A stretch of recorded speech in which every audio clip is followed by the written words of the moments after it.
Hello and welcome to another collection video. It's been a while since I've done one of these, and I've actually had a request or two for this one, so I figured, hey, might as well go ahead and finally show off my PS4 game library.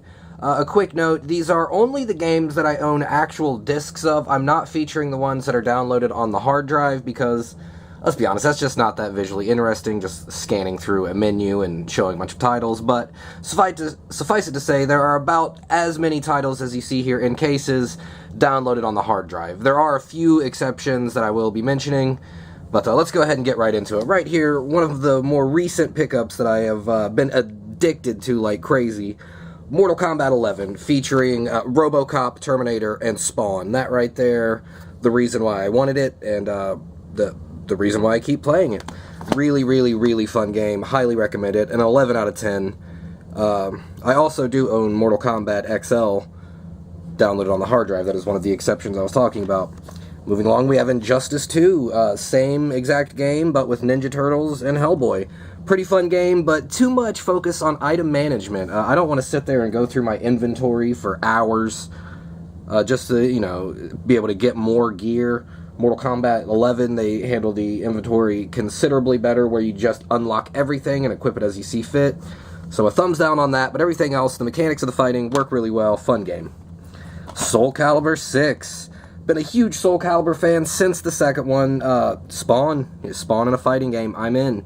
But a really good game. Sucks how they microtransaction everything out. If you want to create a character, if you want any of the cool DLC guys, you're putting out way too much money for it. If you can find it on a sale with all the DLC included, I would grab it. The base game, I will say, is kind of bare bones, but the fighting mechanics still really solid, still a really fun game.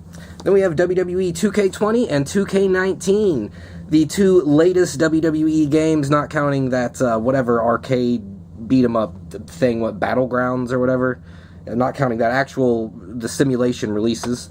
I know 2K20 got a lot of negative response, but I've actually put a review with my little 2 cents out before. If you're curious, you can look that up on the channel. But yeah, wrestling games, I am a fan. Moving along, here we have the story-focused games, aka the Telltale pile. Starting first with the Dark Pictures anthology, Man of Medan and Little Hope. I also have Until Dawn, the other Supermassive Games movie game, whatever you want to call them, downloaded on the hard drive. Another exception I will be mentioning. Then we have the Quantic Dream Collection featuring Heavy Rain and Beyond Two Souls.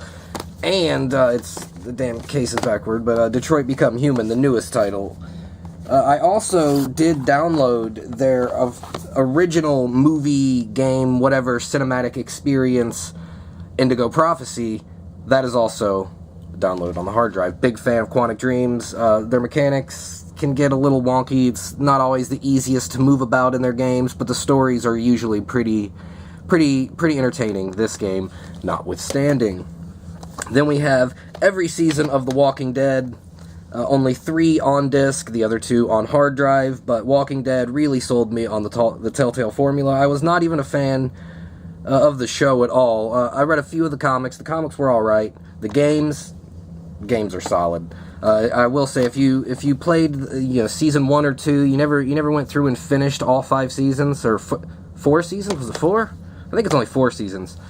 But if you haven't actually finished all of them, it's worth going back and finishing them. And now that I think about it, it is definitely only 4 seasons. The Game of Thrones Telltale series, obviously building up towards a sequel that never materialized, but hey, even though I'm not a fan of the Game of Thrones franchise, entertaining.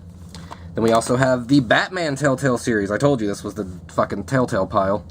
I have the second season, I forget what it's called, Shadow of the Bat or something. I have that as downloaded as well.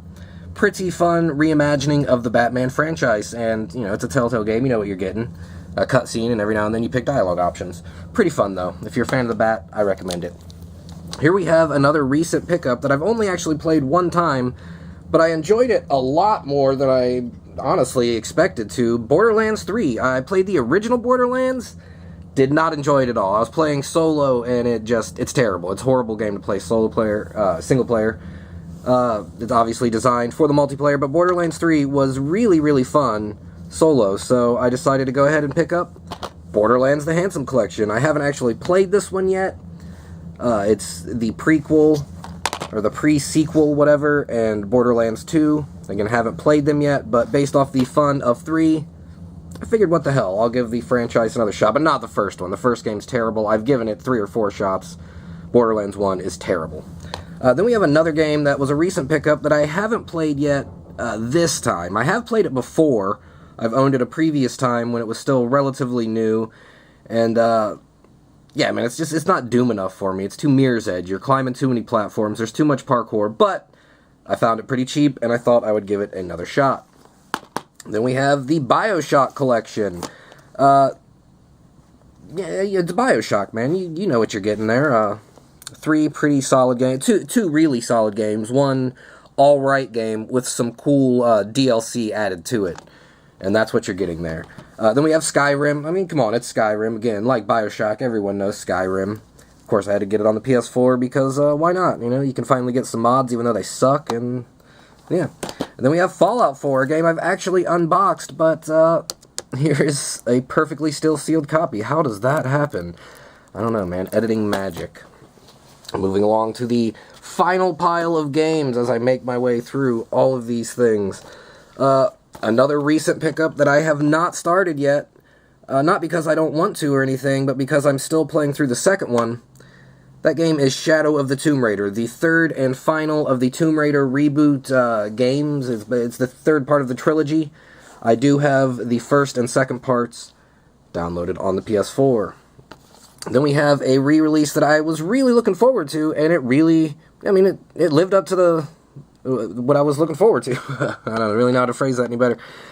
But, yeah, Kingdoms of Amalur Re-Reckoning. I loved this game on PS3. It was super fun. I was absolutely crushed when it only got an Xbox One release. And then it got this PS4 re-release, which I guess they touched up the visuals and included all the DLC. But, I mean, it's basically the exact same game, warts and all.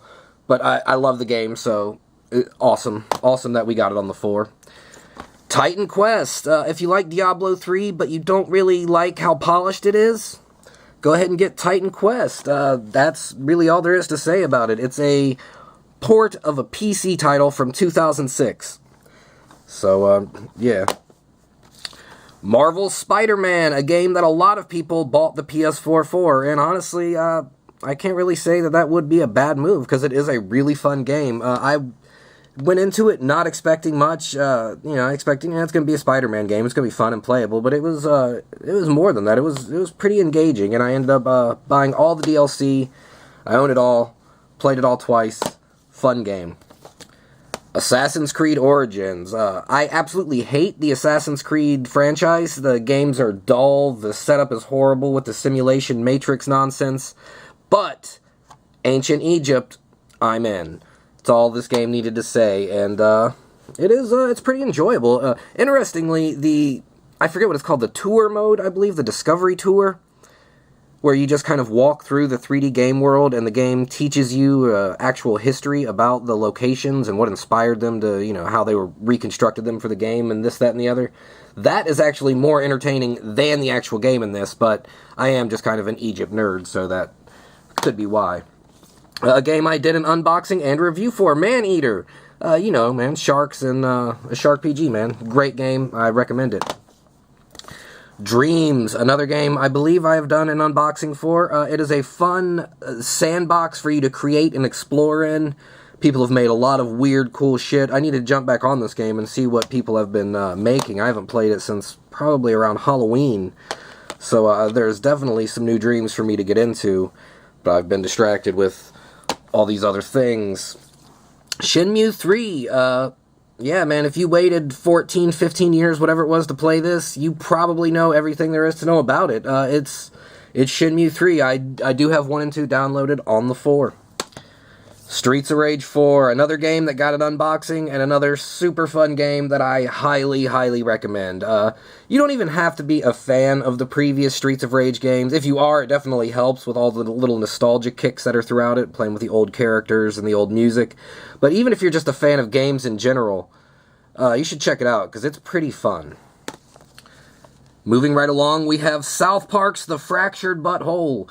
If you're a fan of South Park or Trey Parker in general, as I am, I'm a massive Trey Parker fanatic, you need these games. And yes, it does include the Stick of Truth free digital, so I have that on the hard drive. Both games, super, super highly recommend them. Slightly different mechanics in both, but they're both RPGs, and they're both South Park. And I mean, what more could you really want? And moving right along, we have the final game, Earth Defense Force 4.1. What is it? The Shadow of New Despair, I believe. It's another port of a PS3 game, Earth Defense Force 4, hence the .1 here. They basically eliminated load times, and I don't think they honestly prettied the graphics up any. The game's never been known for its graphical whatever. Here you can see some of the slight little screen caps from the actual non-reversed side of the sleeve. But yeah, it's a super fun game.